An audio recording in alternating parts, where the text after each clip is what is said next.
I see him at the table as he's surrounded by men. Men who have listened and followed. Men, brothers whom he's loved deeper than any human could fathom. I see Jesus is beginning to feel the weight and bitterness of the cross hanging in his periphery. I can see him start to feel the distance he must walk from his brothers at this table and yet toward them at one to come. I can see him recall the days of great joy and laughter with this ragtag family of his. Sadness and then great joy as he reminds himself that he has not lost one whom the Father has given him. He savors this moment with the Father, the closeness and tenderness, even in the midst of loud, clamoring men. He can feel the stillness of the Spirit, loving and comforting him. He wants to cling to this, and not think of the moment when the distance of being a criminal will be his to know. I can see his heart for these men as he scans the room and sees glimpses of them in their future selves, laying down everything for him. How they love not their lives even unto death. How they will one day rejoice in the great gift of partnering with him in this suffering. He sees past the fleeing in the garden, the rooster crows, and looks of betrayal on their faces. Just for a moment he sees what they soon will be instead of who they are now. Then his eyes still on one man. His heart sinks and great sorrow bites the corners of his eyes. He sees the money bag being carelessly tossed to and fro beneath the wooden table that is not only a reminder of tomorrow, but of an even greater tomorrow yet to come. How bittersweet.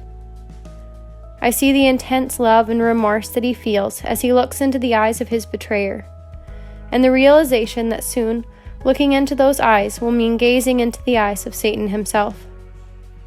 Realizing that nothing he's touched before has led to the ignition of pure darkness until tonight. The power in his hands has always brought life, and now he will be imparting his own death through them. Death in the shape of a harmless piece of wine-soaked bread.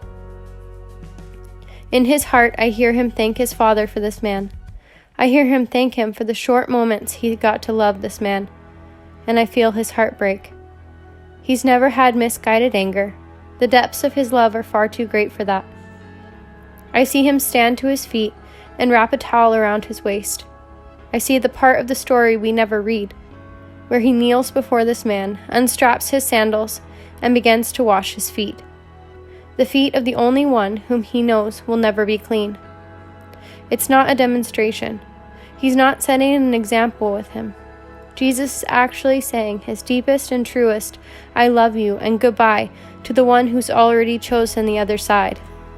The words, "I will serve you until the end," echo from his heart. As he washes his feet, I hear the jingling of coins in this man's hands.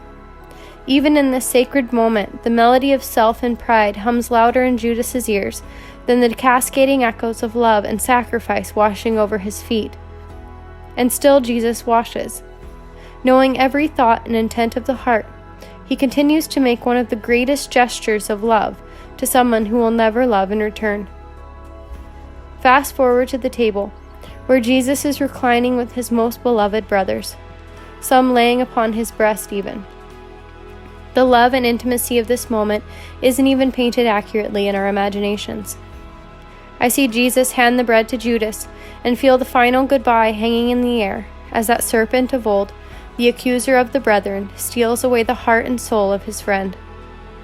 There is a sadness over the loss of even this one, not because it wasn't planned or that it was unexpected, but because he loved him.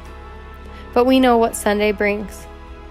We laugh at the ignorance of that serpent as he breaks away into the night, sauntering off with a grin only pure evil can muster.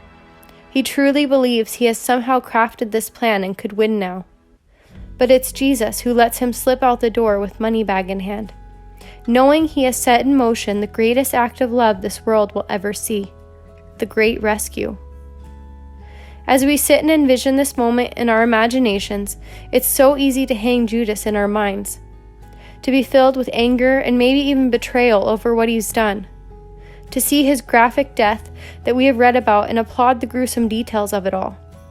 But how many of us have sat and seen ourselves in the same chair Judas once sat? Sit there now and imagine that money bag in hand. heavy and warm. Imagine the promise of success, comfort, and security Judas was fed. The same promise offered to Jesus in the desert that he refused, and yet Judas succumbed to. Imagine for a moment how each step Judas took led him to this chair. Every little lie he believed, every inch he gave to greed. How much differently are we really? Are we brave enough to ask what our price would have been? What it is even now? The pursuit of happiness and what it will cost us? We've all handed that money bag over to those eager and willing to crucify our King.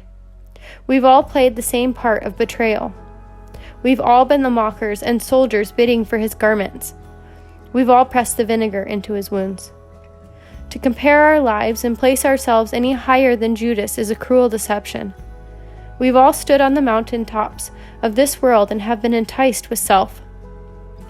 We are placed here every day. The difference between us and Judas is that the cross has passed.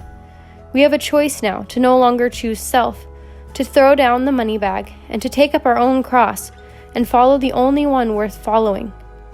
Not for gain in this life, but for eternal gain in the next. Not because we are better than Judas, but because we are the same. And Jesus still chose that cross for us, so that we can no longer be Judas, but so that we can be his. Washed not by the dusty water of Jerusalem, but the purifying blood of our Savior, Jesus Christ.